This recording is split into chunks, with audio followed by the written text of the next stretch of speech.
2026학년도 수능특강 독서 인문예술 2강 시작해볼게. 블루멘베르크의 은유학이라는 글이야. 첫 문단 볼게. 은유에 대한 학문적 정의는 아리스토텔레스의 시학에서 처음 등장한다. 이에 따르면 아리스토텔레스의 시학에 따르면 은유는 낯선 이름들의 전이이다.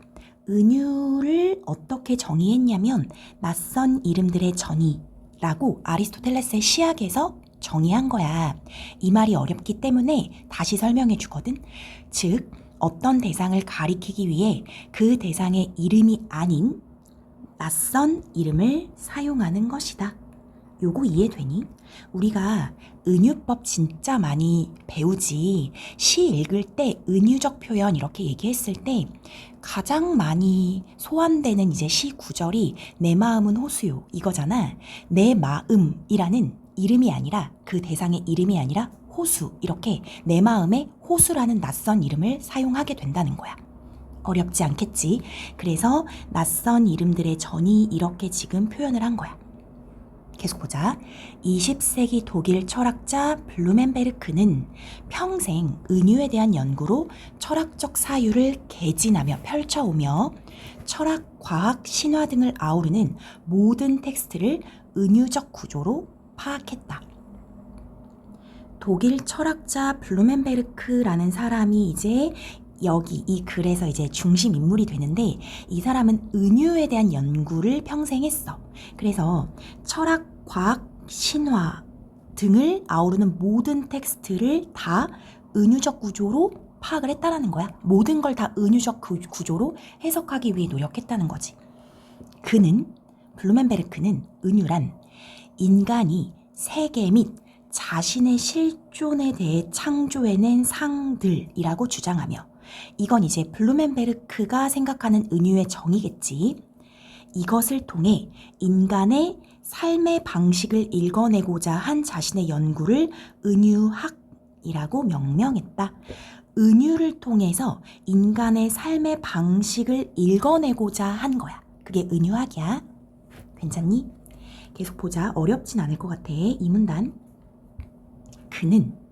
블루멘베르크는 은유에 대한 종래의 철학의 해석을 두 가지로 제시하며 이로 인해 은유의 중요성이 간과되었다고 주장했다.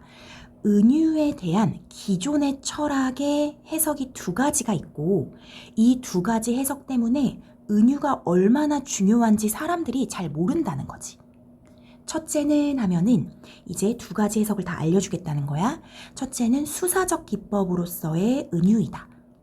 이러한 관점에서 은유는 명료한 사실에 대한 표현을 강화하기 위한 수단으로서 군더더기나 장식에 지나지 않는 것이다.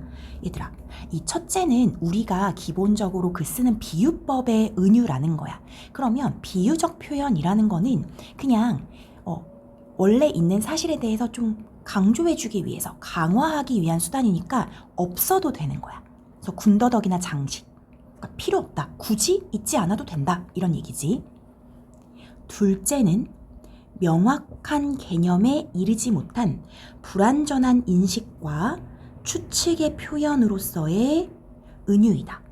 둘째는 조금 다르지. 얘는 뭐냐면 아직 명확한 개념적 인식에 이르지 못한 애들을 은유적으로 표현한다는 거야. 조금 더 읽어볼까? 이때 은유는 개념이 형성되기 이전에 잠정적으로 사용되는 필요악 같은 것이며, 그러니까 개념이 없으니까 은유적 표현을 쓸 수밖에 없다라는 거야.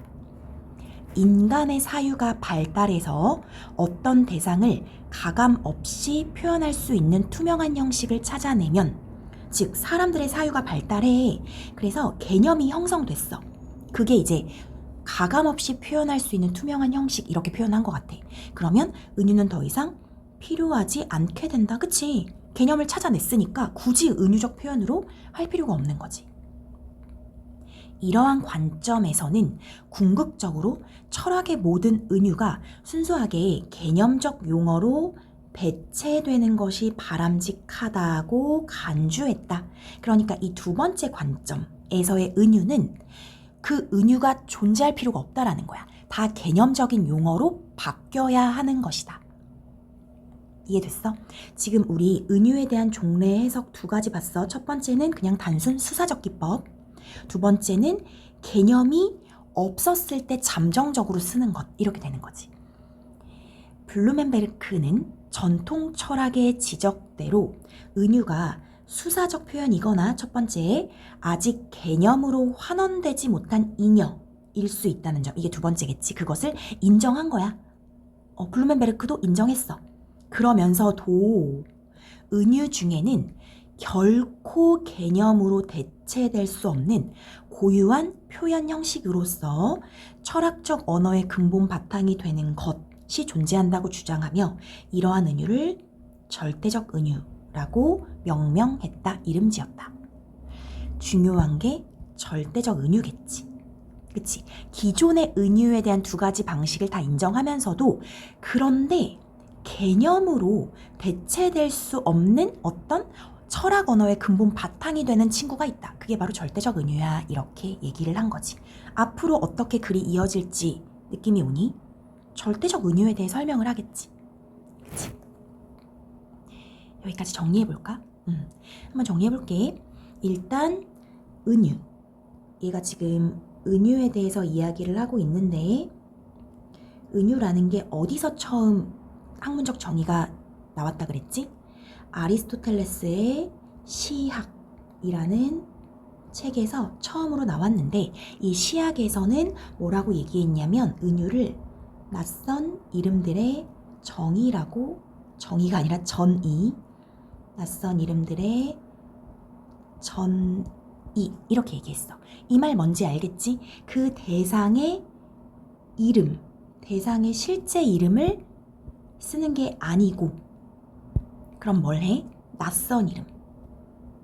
그 대상에게 낯선 이름을 붙여주는 것. 이게 시학에서 생각하는 은유이고 그 다음 블루멘베르크.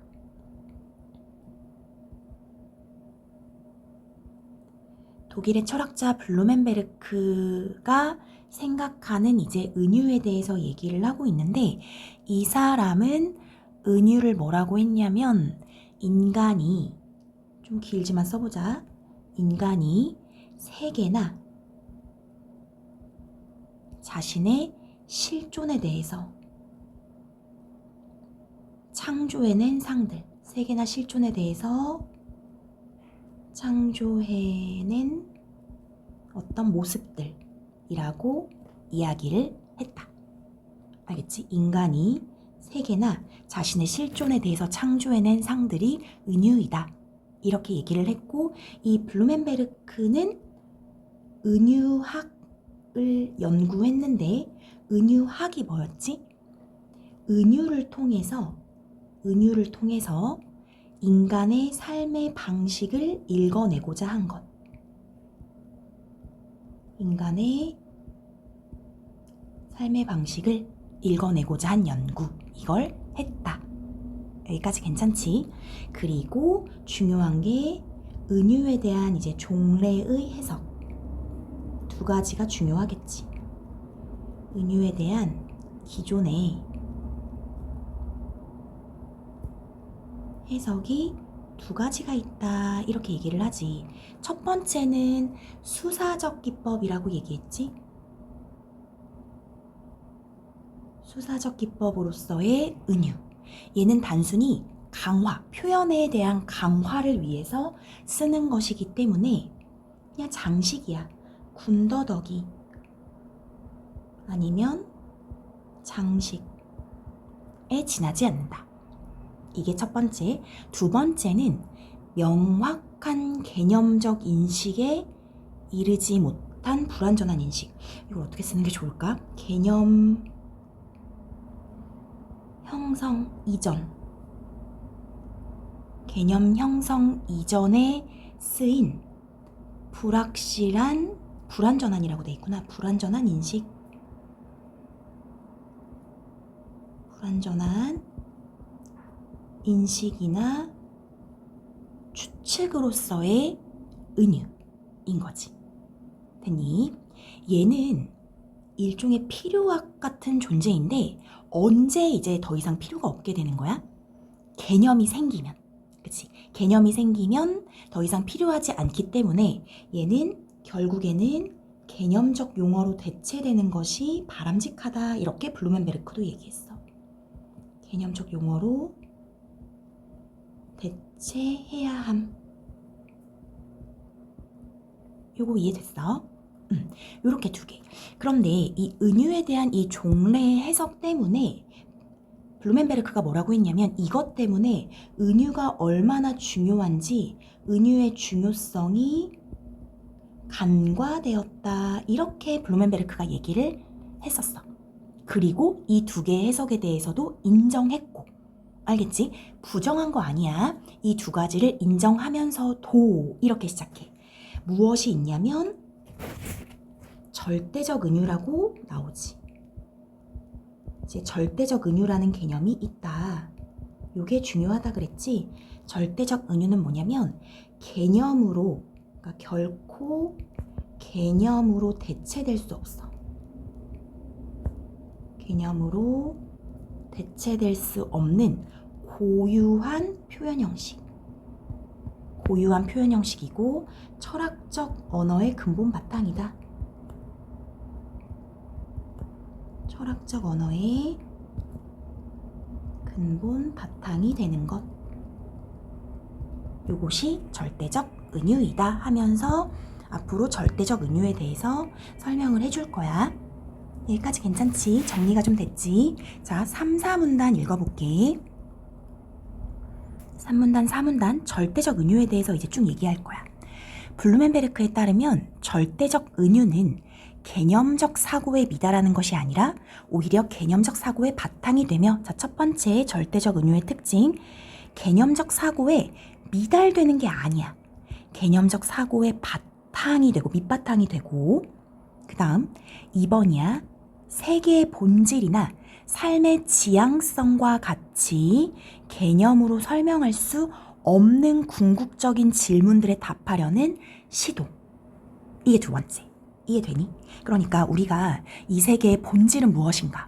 우리의 삶의 지향성은 무엇인가? 이런 것들은 개념으로는 설명이 안 되는 거거든. 이런 궁극적인 질문에 절대적 은유는 답하고자 한다는 거야. 이해됐어? 계속 볼까? 그 질문이 뭔데? 개념으로 설명할 수 없는 궁극적 질문들은 이성을 통해 인식 가능한 영역을 넘어서므로, 이성을 통한 인식 가능성을 넘어서 안 된다는 거야. 우리 이성을 통해서 인식할 수 없으므로 규정적 해답을 구할 수 없는 것들인데, 절대적 은유는 현실의 총체성을 묘사하는 이미지를 생성해서 우리가 사는 세계를 표현한다. 요거 이해돼? 좀 어려워서 예를 들어주고 있거든. 예를 보면 좀 쉬워. 미지의 세계를 찾아서 출항한다. 망망대해에서 난파당한다. 이런 항해와 관련된 은유들 들어본 적 있어? 이런 은유들은 세계 속에서 살아가는 인간의 실존을 표현하는 절대적 은유라고 할 수 있다. 이거 얘기하는 거야. 그러니까 우리가 삶을 살아가는 게 이렇게 바다에서 이제 항해한다. 망망대해에서 항해하는 것. 근데 막 난파당하기도 하고 다시 구해지기도 하고 이런 식으로 비유적, 은유적 표현을 쓰는 것 자체가 어떤 그러니까 세계 속에서 살아가는 우리 인간의 모습을 표현하는 은유적 표현이라는 거지. 그게 이제 여기 두 번째에 대한 얘기라고 생각하면 될 것 같아. 여기까지 됐어. 또 해볼게. 또한 절대적 은유는 3번이야. 인간이 세계를 대하는 기본 자세와 태도를 표현하며, 세계를 대하는 기본 자세 혹은 세계를 대하는 태도 이런 걸 표현하고, 네 번째, 인간 행위의 방식을 설정하는 지침으로 기능한다. 조금 더 읽어보자. 블루멘베르크에 따르면 세계 속에서 살아가는 인간은, 그러니까 우리 같은 인간은 압도적인 현실을 맞닥뜨린 이래 그것을 어떻게든 파악함으로써 두려움을 떨치려 애써왔고, 예로부터 지금까지 철학이나 과학 등의 인류의 지성적 결과물들은 모두 그러한 분투가 서로 다른 상이한 형식으로 표현된 것이다. 얘들아, 요거 이해돼? 그러니까 우리가 삶 속에서 살아간다는 것이 무섭잖아, 얘들아. 무슨 일이 닥칠지 모르고 삶이 무엇인지도 모르겠고, 이제 이런 사람들이 삶에 대한 어떤 두려움이 있단 말이야. 그런데 그걸 좀 삶이 뭔지 파악하게 되면은 두려움이 좀 덜하잖아. 알면 두려움이 좀 없어지잖아. 그래서 파악하기 위해서 예로부터 지금까지 엄청 노력해 왔다는 거야. 그 노력의 결과가 뭐라고? 이런 철학이나 과학 같은 인간의 지성적 결과물인 거야. 과학도 지금 많이 발달해서 그렇지만 옛날에는 뭐 지구가 동그란지 네모난지 이런 걸 모르니까 두려울 거 아니야. 그러니까 인간이 이제 어떤 이 지구 세계에 대해서 알기 위한 연구를 하다 보니까 과학이 이만큼 발달한 거겠지. 이런 식으로 생각하면 돼. 괜찮니? 계속 보자. 하지만 그런 노력에도 불구하고 그런 노력, 철학이나 과학과 같은 어떤 인류의 지성적 결과물들에도 불구하고 여전히 인간이 개념적으로 규정할 수 없는 궁극적 영역들이 있는데, 얘들아, 그러면 철학, 과학이 지금 엄청 많이 발달했기 때문에 우리는 이 삶에 대해서, 세계에 대해서 다 알아? 그렇지 않잖아. 그 얘기하고 있는 거야. 그럼에도 불구하고 인간이 규정할 수 없는 궁극적 영역이 있어. 절대적 은유는 여기에 구조를 부여해서 세계에 대한 명백한 형상을 제공함으로써 인간이 세계와 조화로운 관계를 맺도록 돕는다고 보았다.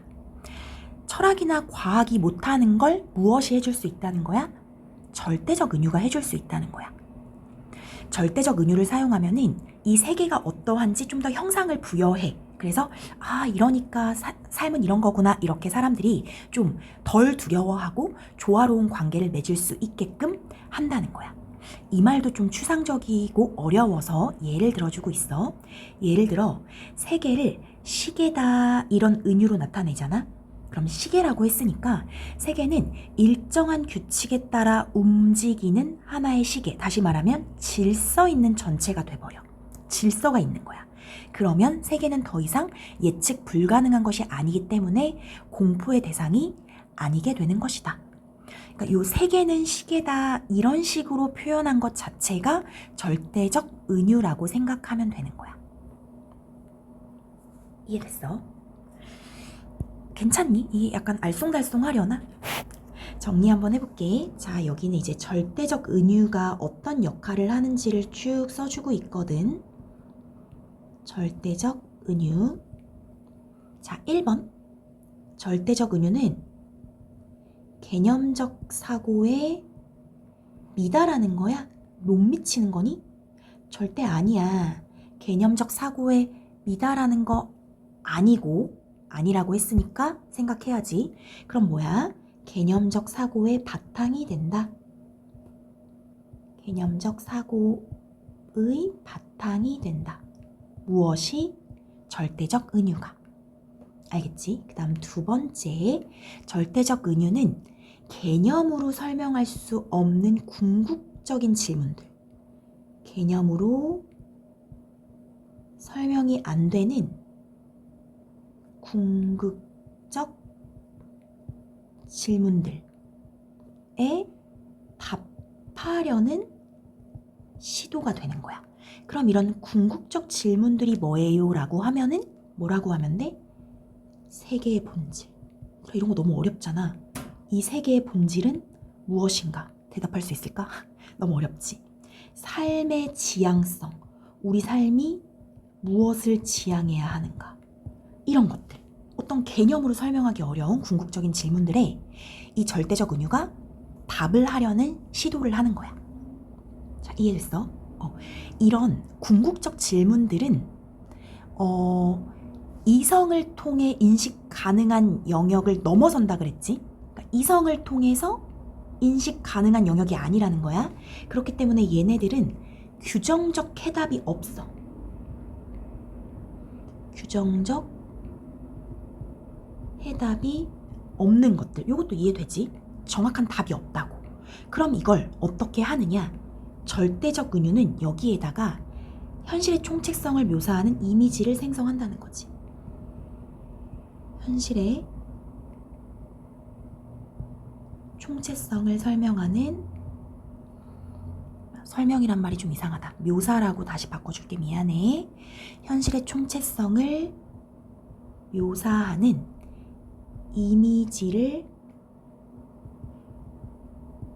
생성하는 거야. 이게 절대적 은유. 이 말이 뭡니까? 라고 얘기하면은 예를 들어주고 있잖아. 어떤 예를 들어주고 있어?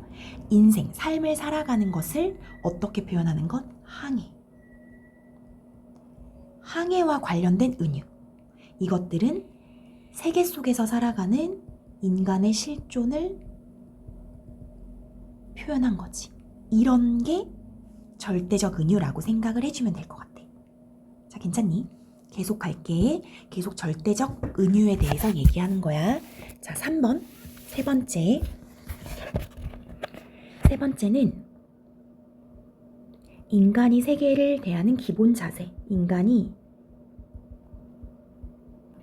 세계를 대하는 기본 자세.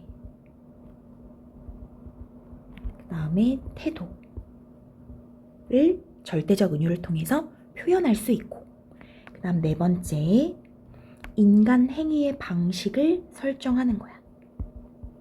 인간 행위의 방식을 설정하는 지침으로 기능하고 있다. 되니? 계속 볼게. 그리고 이제 다섯 번째, 여기가 이제 좀 중요한데, 인간이 세계 속에서 살아가면서 압도적인 현실을 만나는 거지. 맞지? 압도적인 현실을 맞닥뜨리니까 너무 무섭잖아.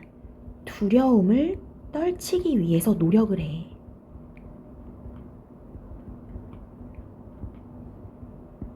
이 노력의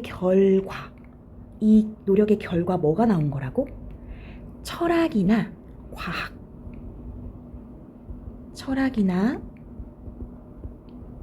과학과 같은 어떤 인류의 지성적 결과물이 이 노력의 산물이 된다는 거야. 그런데 그럼에도 불구하고 철학과 과학으로 해결이 안 되는 궁극적 영역이 있다는 거지. 얘네랑, 그러니까 철학과 과학이 아무리 발달해도 여전히 인간이 개념적으로 규정할 수 없는 궁극적 영역들이 있다. 그치? 이 궁극적 영역들의 질서를 부여해서 명백한 형상을 제공하는 게 누구라고? 그게 절대적 은유라고. 이것에 이 여전히 인간이 규정을 할 수 없는 궁극적 영역들에 무엇을 부여하냐면 구조를 부여해줘.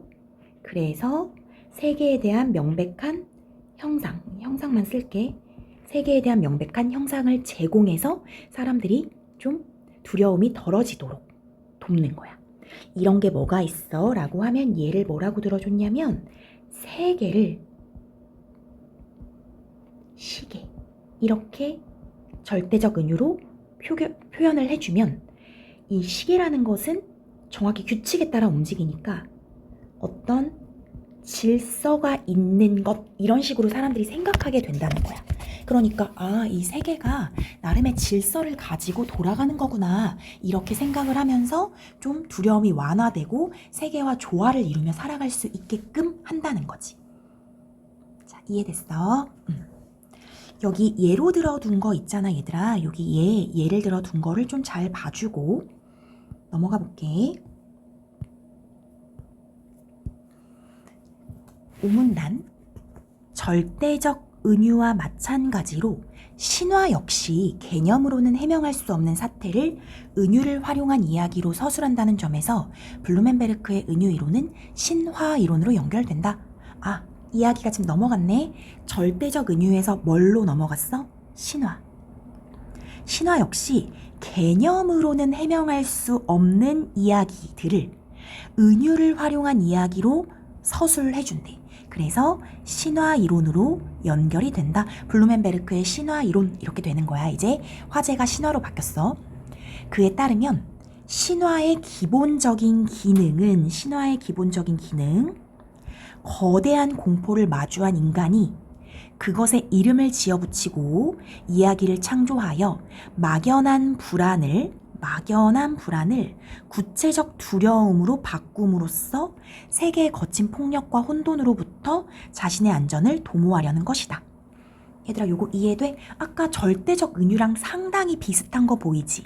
사람들이 삶에 있어서, 이 세계에 있어서 뭐를 느끼냐면은 두려움을 느끼는 거야. 공포를 느껴. 근데 그게 너무 막연하잖아? 막연한 공포를 이야기를 창조함으로 인해서 좀 구체적으로 바꿔줘. 그러면 좀 더 안심할 수 있는 거지.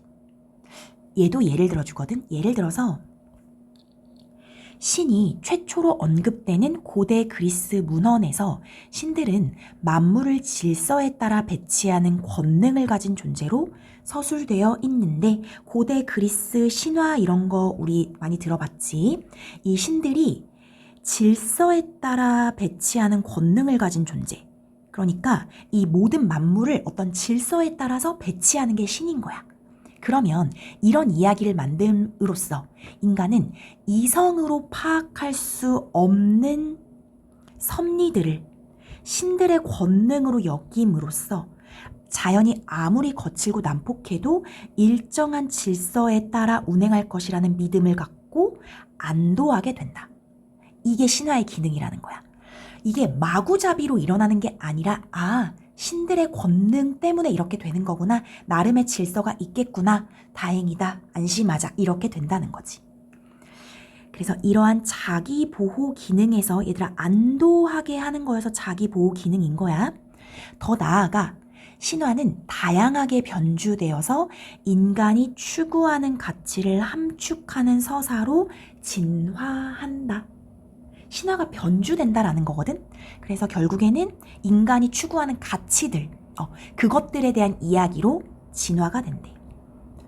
신화의 의미는 고정불변의 실체가 아니라, 고정되어 불변하는 게 아니라 신화의 전승과 수용 과정에서 역사적 존재인 인간의 문화적 선택에 따라 의미의 선택과 변이가 일어난다. 고정된 게 아니라 계속 바뀌어. 인간의 선택에 따라서 그 신화의 의미, 이야기, 이게 계속 바뀌어간다는 거지. 여기도 이해되니? 해볼까? 자, 여기서 이제 신화에 대한 이야기야. 아까는 절대적 은유에 관한 이야기였는데 이제 신화로 바뀌었어. 신화는 첫 번째, 개념으로 설명할 수 없는 사태를, 개념으로 설명이 안 되는 사태, 일들을 은유를 활용한 이야기로 서술한다. 은유를 활용한 이야기로 서술한다는 것. 이게 신화이고, 그리고 신화의 기본적인 기능 중요하지. 인간이 무엇을 마주해? 삶에서 거대한 공포를 마주하는 거야. 여기까지 괜찮지? 그런데 이 거대한 공포에다가 뭐를 붙이냐면 이름도 짓고 그에 따른 이야기도 창조해. 그럼 이 결과 어떻게 되냐면 막연한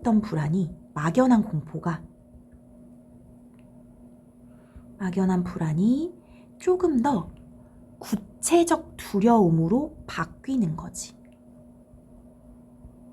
구체적 두려움으로 바뀌어. 그러니까 얘들아, 두려움 자체가 사라진다라기보다는 막연한 공포가 아니라 그냥 조금 더 이럴 때 무섭네? 이렇게 좀 구체적으로 바뀐다는 거야. 막연한 게 더 무서운 거 알고 있지 얘들아. 그래서 바꿔준다는 거야. 그러면 구체적 두려움으로 바뀌잖아? 그럼 사람들이 조금 더 안심해. 그래서 안심해서 자신의 안전을 도모하는 거야. 구체적 두려움이라는 게 이제 예를 들어서 그냥 갑자기 내가 그냥 이렇게 있는데 그냥 공포스러워. 이러면 사람이 살 수가 있을까? 이유도 몰라. 내가 지금 공포심을 막 느끼는데 이유를 모르는 공포에 막 떨고 있어. 이거보다 지금 밤이 돼서 무섭네? 깜깜한 게 무섭네? 이렇게 좀 그럼 화냈으면 좋겠다. 이런 식으로 구체적으로 가면은 사람이 그 공포를 극복할 수가 있는 거거든. 그런 면에서 자신의 안전을 도모하게 된다는 거야. 신화를 통해서 그렇게 했다는 거야. 알겠지? 요게 이제 신화의 기능이 되는 거고, 이걸 이제 어떻게 적용했냐면 예를 들어주고 있어. 고대 그리스 문헌에서 신들, 고대 그리스 문헌에서 이제 신들이 어떻게 묘사되고 있냐면 얘네들이 나름대로의 만물을 질서에 따라 배치하는 권능을 가진 존재. 그러니까 질서에 따라서 배치하는 권능을 가진 존재로 서술해 놓은 거지. 그러면 이 신들에 의해서 모든 일이 이루어진다 이렇게 생각을 하기 때문에 우리 인간이 이성으로는 파악이 안 되는 섭리, 자연의 섭리들도 그냥 뭐라고 이해해? 아, 신들의 권능 때문이구나. 이렇게 이해하게 돼. 그러면 신들의 질서에 따라서 이런 일이 일어나는 거구나 하는 안도의 기능이 있다라는 거지. 이해됐지? 그래서 이걸 뭐라고 했냐면 자기 보호 기능 이렇게 얘기를 했어. 신화에는 자기 보호 기능이 있다. 자기 자신의 안전을 도모하려는 기능이 있다. 그리고 여기에서 더 나아가서 인간이 추구하는 가치에 대해서 이야기를 한다는 거야. 인간이 추구하는 가치를 함축하는 서사로 진화한다. 그러니까 인간이 추구하는 가치에 대해서 이야기를 만들어내는 거. 알겠지? 그래서 변주가 된다는 거지. 그리고 신화의 의미는 고정되어서 불변하는 거니? 아니라 그랬지. 한번 이야기가 정해지면 고정돼서 불변하는 것이 아니라 인간이 선택하는 거거든. 인간의 문화적 선택에 따라서, 그러니까 문화가 달라지면서 인간이 이야기를 변주하면서 의미도 다 달라질 수 있다는 거야. 그래서 의미가 다시 선택되면서 변하기도 한다. 괜찮니? 이게 신화에 대한 이야기야. 자, 이제 마지막 문단 볼게. 6문단. 블루멘베르크의 학문적 탐구는 인간이 자기 자신과 세계를 이해해가는 역사적 과정 속에서 은유가 담당한 역할, 신화의 기능, 우리가 신화를 변형시켜온 과정 등을 검토함으로써 인간의 인간 실존의 창조적 본성을 드러냈다는 점에서 의의가 있다 하면서 블루멘베르크의 은유학의 의의. 괜찮지? 여기는 너희가 정리하면 될 것 같아. 여기까지 됐어? 그러면 우리 문제를 좀 풀어볼게. 얘들아, 수능 특강 61페이지 보면은 이 블루멘베르크의 은유학에 대한 문제가 나와 있어. 같이 보자. 1번, 위클에 대한 설명으로 적절한 것은? 1번, 은유가 신화를 대체하여 철학적 탐구의 대상이 된 과정? 대체 아닌 거 보이지?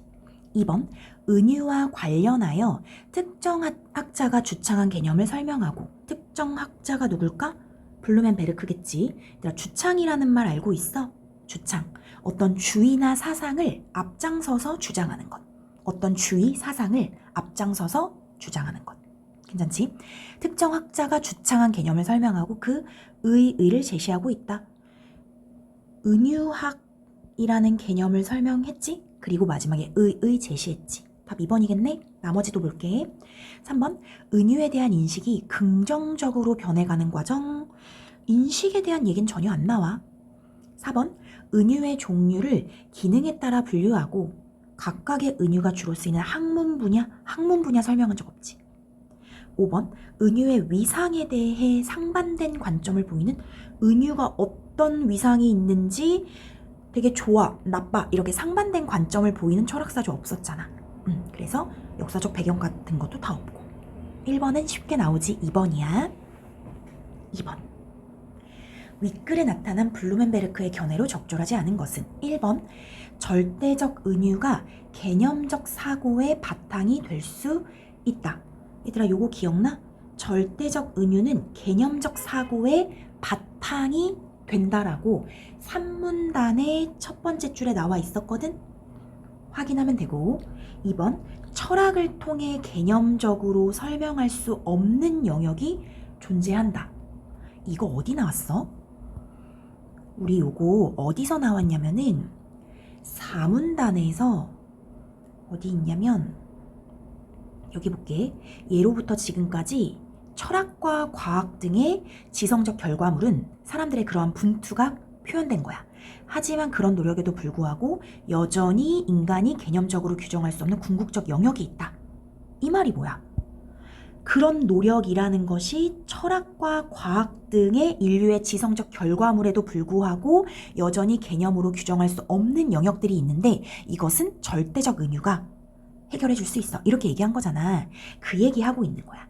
철학을 통해 개념적으로 설명할 수 없는 영역이 존재한다라고 사문단에 나와 있었고. 3번. 은유 중에는 개념적 용어로 대체되는 것이 바람직한 경우도 있다. 요거 기억나? 이 문단에서 은유의 종례적 그 은유에 대한 종례의 해석에서 두 번째 것. 개념 생기기 전에 임시적으로 쓰는 애가 있다 그랬지. 걔네들은 개념으로 대체돼야 된다. 이렇게 얘기했으니까 맞는 것. 4번. 신화는 전승 과정에서 역사와 무관한 우연적 변이로 인해 의미가 변화한다. 틀린 거 보여? 의미가 변하는데 역사와 무관한 게 아니라 여기 바로 나와 있는데 오문단이지. 오문단에서 신화의 전승과 수용 과정에서 역사적 존재인 인간의 문화적 선택에 따라서 의미의 변이가 일어난다. 나와 있지. 역사적 존재인 인간의 문화적 선택. 역사와 무관하지 않다. 5번. 절대적 은유는 이성으로 인식할 수 없는 영역을 표현하는 이미지를 생성한다라고 산문단에서 나와 있었지. 요건 기억나겠지? 이게 어떤 얘기하면서 했냐면은 이거에 대한 예가 이제 항해. 세계 속에서 살아가는 인간이 항해한다. 이거 예시를 들면서 설명한 부분이야. 2번 어렵지 않을 것 같고. 3번, 4번 볼게. 3, 4번이 좀 문제가 중요한 것 같아. 1, 2번은 이제 쉬운 거고. 3번 중요해. 기니디를 바탕으로 A, B, C를 이해한다고 했는데 얘들아 이게 기억이 뭐냐면은 수사적 기법으로서의 은유. 수사적 기법. 그러니까 군더더기인 것. 없어도 되는 것. 니은은 불완전한 인식. 그 두 번째 거 있지. 종래 해석에서 두 번째 거. 불완전한 인식이나 추측으로서의 은유. 이건 어떤 거였어? 개념이 생성되기 전에 사용하는 거기 때문에 개념이 생기면 대체돼도 되는 것. 디귿이 절대적 은유. 요렇게 세 가지야. 그럼 보자. A부터 볼게. 1609년에 케플러는 지동설을 주장하는 저서 새로운 천문학을 쓰는 목적이 천상의 기계가 신의 유기체를 닮은 게 아니라 시계를 닮았음을 입증하려는 데 있다 라고 말했다. 천상의 기계가 시계를 닮았다. 이걸 입증하기 위해서 케플러가 자기의 저서를 썼다라는 거거든. 자, 1번 봐. 시계라는 표현이 천체가 정교한 과학적 법칙에 따라 운행한다는 케플러의 세계관을 이미지로 드러내기 위해 사용된 것이라면 디귿, 절대적 은유로 볼 수 있겠군. 얘들아, 요게 앞에서 시계에 대해서 얘기를 한 적이 있었거든. 시계라는 것이 어떤 규칙에 따라 움직인다. 이런 의미였지. 그치? 그리고 어떤 일정한 움직임이 있다. 요렇게 앞에서 시계에 대한 절대적 은유를 한번 얘기해 줬거든. 그걸 그대로 가져와서 정교한 과학적 법칙에 따라 운행한다? 이게 똑같은 말이잖아. 규칙, 법칙, 일정한 움직임에 따라서 운행한다 라는 케플러의 세계관을 드러내고 싶었던 거야. 그래서 천상의 기계가 하늘이 시계를 닮았다. 이걸 사용한 것이라면 이것은 절대적 은유가 되는 거겠지. 맞지? 그치? 그래서 1번은 맞는 거야. 됐니? 어려우면 요 시계라는 것 자체가 앞에서 절대적 은유의 예로 들어줬기 때문에 같은 맥락에서 시계를 썼다 이렇게 보면 될 것 같아. 자, 그 다음 B로 갈게. 소리 그늘은 장애물에 막혀서 소리가 전달되지 못하는 영역을 가리키는 용어인데 소리 그늘이 뭔지 알려줬어. 소리는 가시광선에 비해 회절이 많이 되기 때문에 일상에서 소리 그늘에 해당하는 영역을 찾는 것이 매우 어렵다. 일상에서는 소리 그늘을 찾기가 어려워. 그러나 소리 그늘에 대한 사고는 빛에 대한 시각적 경험을 바탕으로 다양한 실험을 실시하여 소리의 공간상의 분포를 이해하고 음향학을 발전시키는 데 도움이 되었다. 이 소리 그늘에 대한 생각 자체가 여러 가지를 발전시키는 데 도움을 주었다. 이렇게 얘기했거든. 자, 2, 3번 확인해 볼게. B. 실험을 통해 소리의 특성이 명확하게 규명되기 이전에 빛과 소리가 유사할 것이라는 추측을 바탕으로 소리 그늘이라는 용어가 사용된 것이라면이야. 얘들아, 뭐가 중요한지 알겠어? 명확히 규명되기 이전에 소리 그늘을 썼다는 거야. 그럼 요 니은인 거 너무 보이지 않아? 개념이 정확히 생기기 전에 쓰는 은유라는 거거든. 그래서 니은으로 볼 수 있겠군. 맞는 거야. 3번 볼게. 소리가 전달되지 않는 영역이 존재하기 어렵다는 것이 밝혀진 상황에서 밝혀졌어. 알겠지?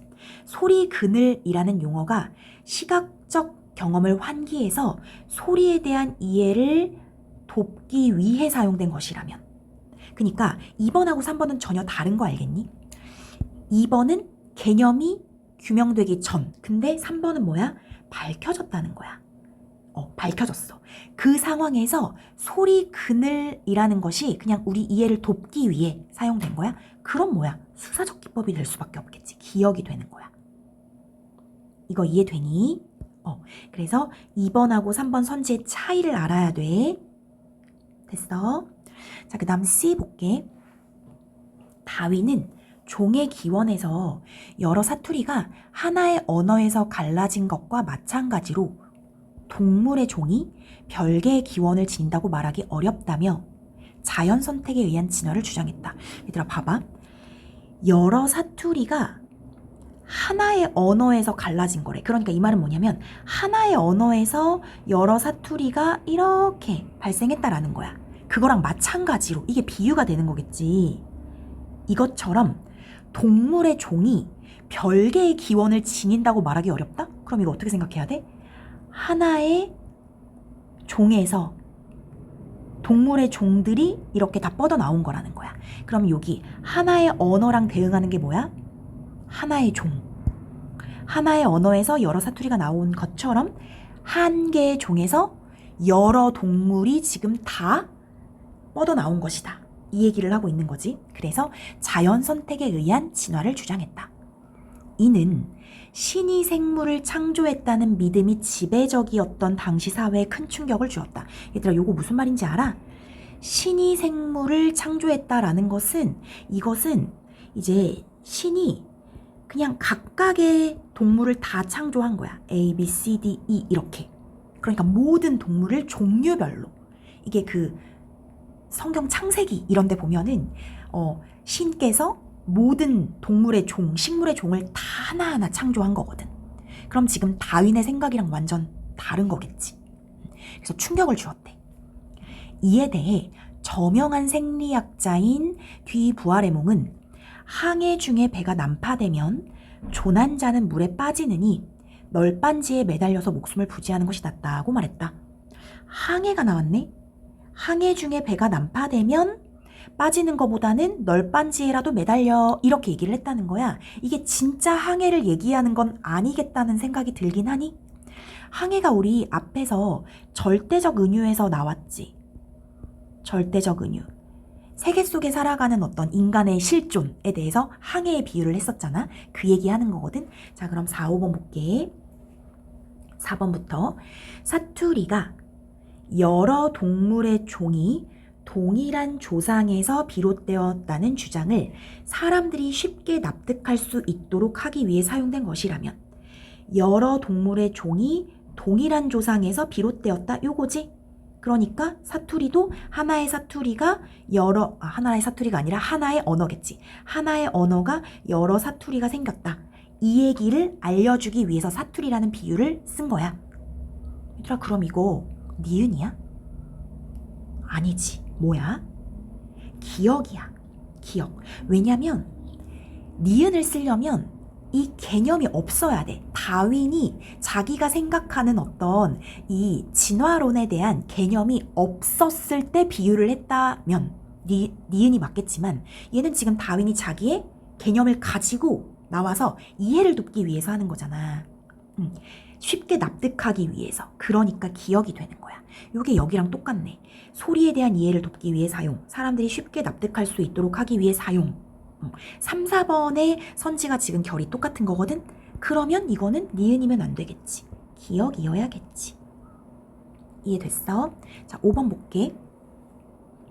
조난자가 살아남기 위해 널빤지에 매달려야 한다는 이 사람의 말이 기존의 신념 체계가 흔들리는 상황 속에서 인간이 취해야 할 삶의 자세를 나타낸 것이라면 항해는 절대적 은유. 너무 맞지?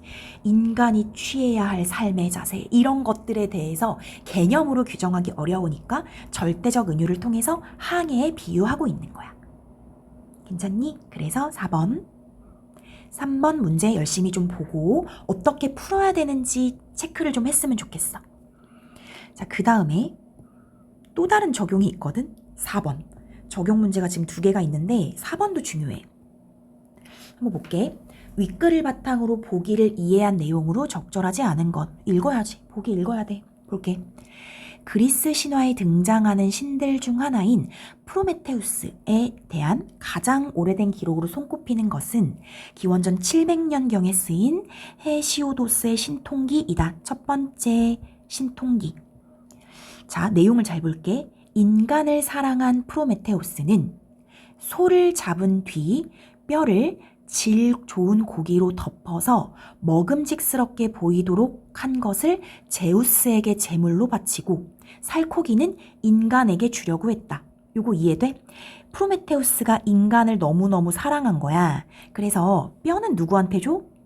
좀 속여서 제우스한테 주고 살코기는 인간에게 준 거지. 이게 이제 프로메테우스가 그랬어. 이를 간파한 제우스가, 하지만 제우스는 다 알아버린 거야. 더 이상 지상에 번개를 내리지 않아서 인간들이 불을 사용할 수 없게 되자 이 프로메테우스의 이런 사실을 알아서 번개를 더 이상 안 준 거지. 이 말은 뭐냐면 번개를 안 줬다는 게 사람들이 불을 못 사용하게 된 거야. 그랬더니 프로메테우스는 몰래 불을 훔쳐서 인간들에게 주었다. 불까지 훔쳐준 거야. 이에 분노한 제우스는 프로메테우스에게는 벌을 내리고 인간 세계에는 판도라라는 여자를 보내서 재앙을 퍼뜨리게 한다. 이게 신통기에 나오는 프로메테우스에 대한 기록이야. 이렇듯 신통기는 제우스에 대한 프로메테우스의 기만 행위, 속인 행위와 그로 인한 인간 세계의 불행에 초점을 맞추고 있는 거지. 그래서 프로메테우스에 대한 응징이 정당하다라는 걸 강조해. 왜 정당한 거야? 기만했으니까. 여기 됐니? 자, 그러면 우리 요거 1, 2번은 풀 수 있잖아. 1, 2번 한번 보자. 신통기에서 프로메테우스가 제우스를 기만한 행위를 강조하며 기만했잖아. 제우스의 처벌을 정당한 응징으로 묘사한 것은, 그러니까 프로메테우스에게 처벌을 내린 게 정당하다. 방금 얘기했잖아. 여기 프로메테우스의 기만 행위와 프로메테우스에 대한 응징이 정당하다. 얘기했지. 이것은 세계가 일정한 질서에 따라 운행된다는 인식이 반영된 것. 요거 괜찮아? 기만한 자는 벌 받는다. 이런 일정한 질서가 있다는 거야. 속였어. 그럼 벌 받아야지. 속이는 건 죄잖아. 이런 일정한 질서에 따라 운행된다는 인식이 반영돼서 이런 이야기가 나왔다. 괜찮지? 자, 2번 보자. 신통기에서 제우스가 지상에 번개를 내리지 않도록 하는 것은 번개 안 내렸지. 폭력적인 자연과 신의 권능을 분리해서 현실에서 느끼는 불안을 경감시키려는 인간의 바람. 얘들아, 자연과 신의 권능을 이게 분리한 걸까? 번개가 내리는 건 자연이지. 근데 이걸 누가 주관한 거야? 제우스가 그러지 못하도록 주관한 거지. 이 제우스에게 신의 권능이 있는 거거든? 이 두 개가 지금 합쳐져 있는 걸? 그치? 그래서 폭력적인 자연과 신의 권능을 분리한 게 아닌 거지. 2번이 답이야. 하지만 우리 3, 4, 5번 봐야 되는 거 알고 있지? 3, 4, 5번 봐야 돼. 계속 글부터 다시 읽을게. 이후에 기원전 500년대 중반에 공연된 비극인 결박당한 프로메테우스는, 얘들아, 요게 지금 얘는 기원전 700년경에 쓰인 거고 기원전 500년대 중반에 결박당한 프로메테우스라고 해서 다른 이야기가 생긴 거거든. 불을 훔친 죄로 바위에 결박당한 프로메테우스가 방문객들과 대화하는 방식으로 진행되는데, 불을 훔친 죄로 바위에 결박당한 프로메테우스는 앞에서 얘기했어. 프로메테우스의 행위에 동조하는 분위기가 기조를 이룬다는 거야. 그러니까 프로메테우스를 옹호해 주는 거지. 이 작품에서 제우스는 자신의 미래에 예정된 파멸을 피할 방법을 예지 능력이 있는 프로메테우스로부터 알아내기 위해, 봐봐, 이번엔 제우스가 예지 능력이 있는 프로메테우스로부터 자신의 파멸을 피할 방법을 알아내기 위해서 그를 가혹하게 겁박하는 폭군으로 묘사되고, 제우스가 여기선 빌런으로 묘사되고 있어. 그리고 프로메테우스는 이 제우스에 맞서며 인간에게 문명의 기틀을 마련해주는 이로운 신으로 그려진다. 아까 신통기랑은 얘기가 좀 달라진 거 보이지? 이렇게 진화하면서 얘기가 달라진 거야. 자, 그러면 3번 보자. 결박당한 프로메테우스에서 제우스를 가혹한 폭군으로 묘사한 것은 프로메테우스가 인간에게 불을 건넨 행위의 긍정성을 강조하기 위해, 맞지? 인간에게 불을 줬어. 그것이 좋아라고 강조하기 위해서 신화의 내용을 변주한 것 맞겠지? 3번 맞아. 또 보기 이어서 읽을게. 이번엔 기원전 400년경의 책이 또 바뀌었어. 책이 프로타고라스. 여기에 언급된 프로메테우스 신화에서는 프로메테우스가 인간이 다른 동물의 위협으로부터 살아남을 수 있도록 인간에게 불을 주지만, 프로메테우스가 인간에게 불을 주지만 인간들은 국가를 만들어 전쟁을 벌이느라 멸망의 위기에 처했다. 인간이 나쁜 거야, 여기서는. 그러자 제우스가 모든 인간에게 정의와 공경이라는 덕을 부여했고, 그로 인해서 규율이 생기고 전쟁이 없어지게 되었다 하면서 이번엔 제우스의 역할을 강조하고 있네. 자, 그러면 나머지 4, 5번 해볼게. 4번, 프로타고라스에서 제우스가 모든 인간에게 덕을 부여했다는 내용이 추가됐지. 생존 기술보다 시민적 덕목을 중요시하는 문화적 선택. 생존 기술? 얘들아, 이거 불을 줬잖아. 불을 줬음에도 불구하고 생존하기 위해서 불을 줬지만 사람들이 전쟁을 해. 그래서 덕이라는 시민적 덕목을 중요시하는 문화적 선택에 의해서 이야기가 이렇게 바뀐 거야. 이해됐어? 그 문화에 따라서 사람들이 중요시 생각하는 게 바뀌어가면서 신화의 의미가 바뀐다고 했지? 그거 얘기한 거야. 맞는 것이고. 5번 봐. 신통기와 결박당한 프로메테우스에서 프로메테우스와 제우스의 지적 능력의 우열이 상반되게 나타낸 것은 고정이 아니라는 점을 보여주고 있군. 요거 찾았니? 프로메테우스랑 제우스의 지적 능력이 서로 반대되게 나타낸다. 요거 찾아야 되거든. 자, 요거 찾아줄게. 신통기에서는 어떻게 돼 있냐면은 이를 간파한 제우스가 이렇게 나와 있어. 그러니까 프로메테우스의 생각을 간파한 게 제우스거든. 결박당한 프로메테우스에서는 뭐라고 돼 있냐면은 예지 능력이 있는 프로메테우스로부터 제우스가 알아내고 싶어 한다고 나온 거야. 그러니까 여기 신통기에서는 제우스의 지적 능력이 높게 나온 거고, 이걸 이제 지적 능력이라고 표현한 거야. 간파했다라고 했으니까. 그 다음에 결박당한 프로메테우스에서는 프로메테우스의 지적 능력이 높게 나온 거여서 이 둘의 지적 능력의 우열이 상반되게 나타냈다라고 얘기할 수 있는 거지. 그리고 신화의 의미가 고정된 게 아니다라는 건 알고 있지. 우리 앞에서 얘기했으니까. 그래서 2번인 거야. 상당히 잘 봐야 되지 얘들아. 4번 문제 중요하니까 보기 조금 잘 살펴보면서 봐야 될 것 같고, 문제가 끝이 아니네. 하나 더 보자. 문맥상 A의 의미. 얘들아, A가 뭐냐면 넘어서다인데 앞에 뭐라고 돼 있냐면 인식 가능한 영역을 넘어서다 이렇게 돼 있어.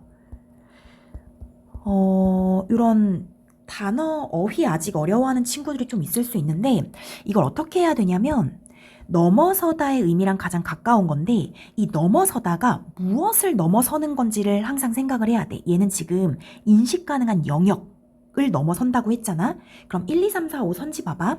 1번은 능선을 넘어서는 것, 2번은 한 살이 넘어서는 것, 3번에 역량을 넘어서는 것, 4번에 닭들이 부엌문을 넘어서는 것, 5번에 고비를 넘어서는 것 해서 무엇을 넘어서는 건지 일단 찾아야 되거든.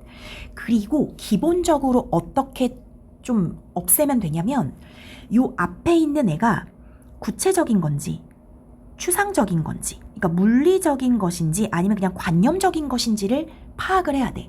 어떤 영역을 넘어선다는 것은 물리적인 게 아니잖아. 추상적이지. 그러면 물리적인 건 지워야지. 일단 뭘 지워야 되냐면 부엌문을 너무 지워야 될 것 같지 않니? 능선도 지워야 될 것 같지 않아? 일단 일사는 지워야 되는 거야. 알겠지? 이런 식으로 쳐내고 이제 나머지 것 중에서 가장 맞는 걸 찾으면 되는데, 이게 이 넘어서다가 뭐냐면 어떤 기준을 넘어서다, 그러니까 어떤 영역을 넘어서는 거니까, 아니면 어떤 한계를 넘어서다 이런 의미가 있어. 그래서 자신의 역량, 자신의 한계, 자신의 기준, 자신의 어떤 능력을 넘어서다 해서 답이 이제 3번이 되는 거야. 그럼 나머지 건 뭐예요? 2번에 한 살이 넘어서자. 얘들아, 이거는 그냥 어떤 시간의 의미, 시기의 의미가 되는 거지. 시기나 시간을 넘어서는 것. 괜찮니? 5번은 뭐야? 고비를 넘는다라는 건 어떤 어려움을 넘어서는 거지. 어려움을 넘기는 것. 그래서 틀린 거고, 1번 같은 것은 어떤 높은 부분의 위를 물리적으로 넘어서는 거고, 4번도 어떤 장소, 물리적인 장소를 넘어서는 거야. 이런 식으로 골라내는 수밖에 없거든. 요거 조금 연습이 필요해. 이거 어려운 사람은 어휘만 모아놓고 앞에 부분이 물리적인지 추상적인지 쳐낸 다음에, 보통은 추상적인 걸 많이 물어보는 것 같아 얘들아. 추상적인 것 중에서도 이 앞에 있는 친구랑 가장 비슷한 유형인 걸 찾아내야 되는 것 같아. 그렇게 한번 공부해보자. 오늘도 역시 길어졌네. 풀이를 하다 보니까 좀 길어져서 미안하고 복습 열심히 했으면 좋겠어. 수고 많았어.